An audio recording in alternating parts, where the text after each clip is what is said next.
Oke, assalamualaikum warahmatullahi wabarakatuh. Halo everybody. Oke, berjumpa kembali dengan belajar basic English. Tentunya kita akan melanjutkan materi kita pada kesempatan kali ini, yang mana kita akan melanjutkan tentang parts of speech. Di sini kita masih membahas tentang noun, yang mana di pertemuan kita yang sebelumnya itu membahas tentang proper noun dan common noun. Nah, pada kesempatan kali ini kita akan membahas tentang countable and uncountable noun. Tapi sebelum itu, buat teman-teman yang masih baru bergabung, silakan dukung channel ini dengan cara tonton dulu, kemudian baru like dan juga di subscribe. Oke, terima kasih juga saya ucapkan kepada yang teman-teman yang sudah mendukung channel ini dengan sudah mensubscribe-nya. Oke, lanjut kita teman-teman kepada materi kita pada kesempatan kali ini. Di sini ada countable and uncountable noun. Nah, untuk yang pertama kita ada countable noun. Apa itu yang namanya countable noun? Nah, countable noun adalah noun atau kata benda yang bisa dihitung atau dikuantifikasikan meskipun kemungkinan jumlahnya sangat banyak. Nah, ciri dari countable noun adalah yang pertama itu dapat didahului oleh hitungan angka seperti 1, 2, 3 dan seterusnya. Terus kemudian bisa diawali dengan itu untuk noun yang soundnya berawalan huruf konsonan, atau yaitu berlaku bila noun yang soundnya berawalan huruf vokal ya. Terus kemudian ada bentuk plural atau jamak noun, akhirannya itu diberikan is atau s. Terus yang terakhir kemudian tidak jarang diawali juga dengan the, some, any, a few, and many. Contoh dari countable noun sendiri itu ada a cat, itu seekor kucing menggunakan di situ, atau an apple, sebuah apel. Jadi a cat, digunakan untuk kata benda yang berawalan soundnya itu konsonan, sedangkan itu digunakan untuk kata benda yang awalannya berupa soundnya vokal, seperti itu. Kemudian di situ ada juga contoh yang lainnya, 3 chairs, 3 kursi, 3 chairs, 3 kursi. Nah, karena di situ depannya ada 3 itu 3, maka dia sebagai plural atau jamak, maka chairs-nya harus ditambahkan dengan s. Kemudian ada some students. Nah, some itu beberapa, students itu siswa. Nah, karena beberapa itu tidak ada hitungannya, maksudnya belum diketahui hitungannya berapa, maka digunakan tanda tambahan s-nya di belakang sebagai bentuk plural atau jamak. Nah, oke, catatannya jika menggunakan some, any, a few, dan many, maka harus diikuti noun yang bersifat jamak atau plural. Contohnya seperti yang di bawah itu ada some students, itu beberapa siswa, atau juga yang 3 chairs. Nah, maka dia juga harus plural.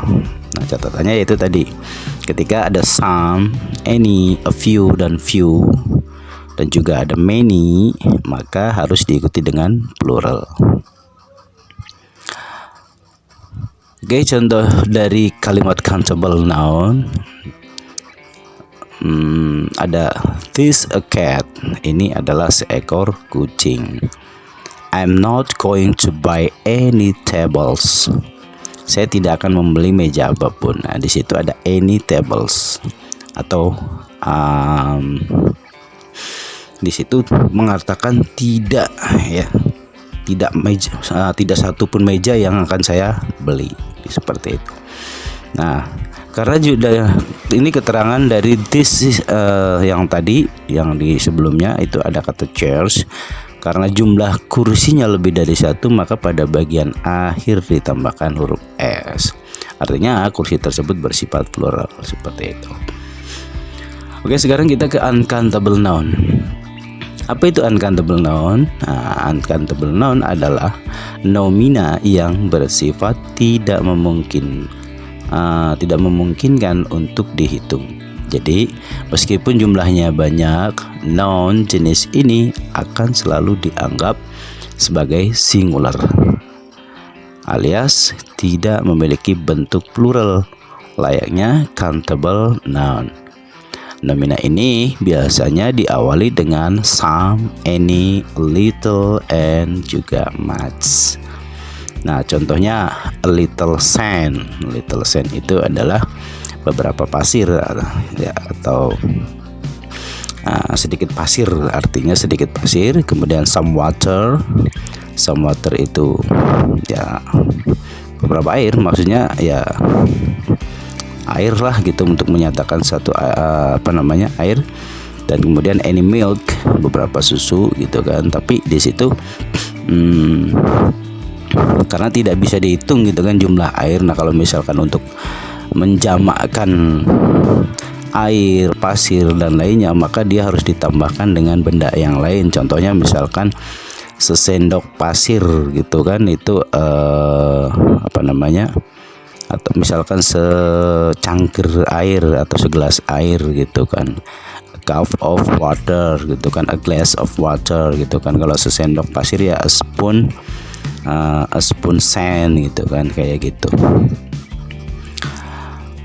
Nah, kemudian dalam aturan grammar bahasa Inggris, some dan any itu berlaku untuk countable maupun uncountable noun.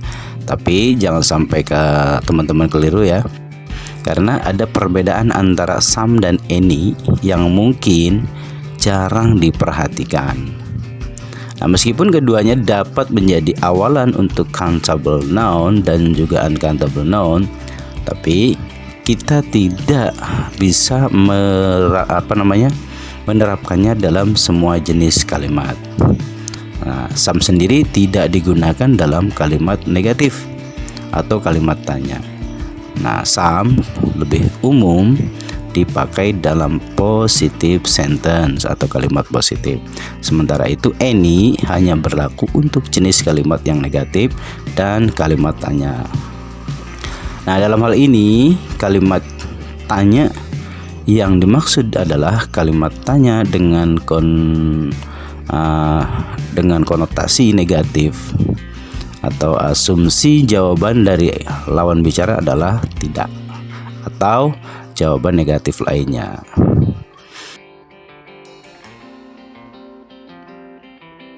Nah, berikut ini penggunaan kalimat menggunakan some. Contohnya, I need a little sand. Contohnya, saya memerlukan sedikit pasir. I need a little, yaitu a little.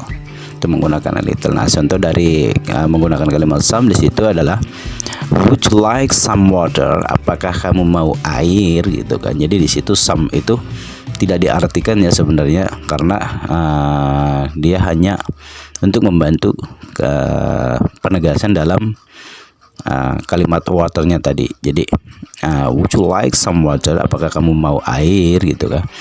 Kemudian can you give me some water? Dapatkah kamu memberiku saya air? Ya, seperti itu. Jadi asumsi jawaban dari pertanyaan ini yaitu dia bisa memberikan air atau tidak gitu kan. Seperti itu. Nah, kemudian di sini ada contoh penggunaan any dan dalam kalimat ya. Nah, contohnya di situ I'm not going to buy a milk gitu kan. Saya tidak akan membeli susu gitu. Saya tidak akan membeli susu apapun.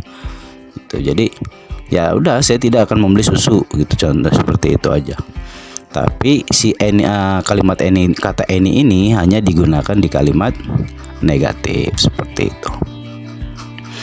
Nah, countable noun akan selalu dianggap singular. Nah, jadi teman-teman tidak perlu menambahkan huruf s atau is pada akhiran kata bendanya seperti itu. Oke, itu saja teman-teman pembahasan kali ini mengenai countable noun dan uncountable noun. Mudah-mudahan bermanfaat ilmunya. Saya tunggu kritik dan saran dari teman-teman apabila ada penyampaian materi yang sedikit kurang, masih ada yang kurang, silakan tulis di kolom komentar untuk teman-teman yang ingin memberikan saran dan kritiknya, atau apabila ada koreksi dari apa yang telah saya sampaikan. Itu saja pada kesempatan kali ini perjumpaan kita. Saya mohon maaf apabila ada banyak kekurangan. Kurang lebihnya itu see you next time.